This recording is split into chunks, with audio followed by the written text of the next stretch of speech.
dito ka na rin lang. Kamusta yung implementation ng 4-point play sa mga tune-up games? Kamusta yung reception?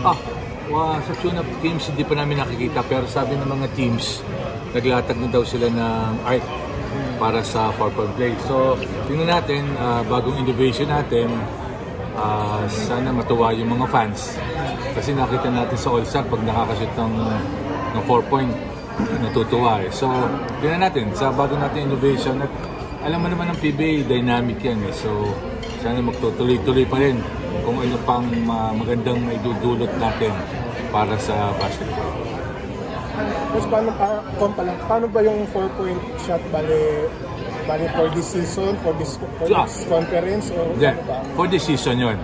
Tingnan natin kung magiging successful, dire-direction yun. Kung hindi man, tingnan natin kung anong pwede natin gawin o pwede din mawala. So as of now, this season may 4-point play tayo. 4-point. Paano po natin magiging Nakikita natin, sa All-Star naging successful eh. So tingnan natin kung dito sa ating season magiging successful. Sa All-Star, masaya yung mga tao, maganda. Nakita naman yung ginawa ni Bolik na naging 5-point play nga eh. Pero tingnan natin, di ba? Nag-innovate na. Tingnan natin itong bagong innovation. Tulungan nyo kami na suportahan ko. Kung medyo may halo yung reaction, even sa coaches, okay lang. Opinion nila yon, okay sa kanila yon.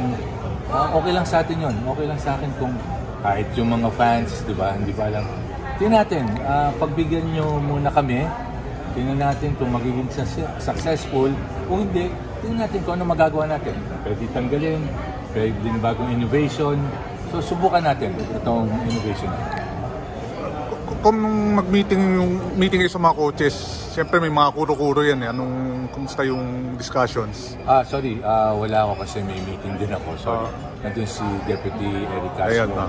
Katulad ng sinabi ko, sa planning namin sa Japan, well represented, nandun lahat ng mga governors, walang kumontra, unanimous, nandun din ang PBA. So, sa tingin namin magandang innovation. Sa mga coaches, siyempre, merong may ayaw, merong may gusto. Okay lang yun, kasi hindi pa nila nasusubukan eh. Subukan muna natin. Tapos tingnan natin kung maganda ba sa liga o hindi.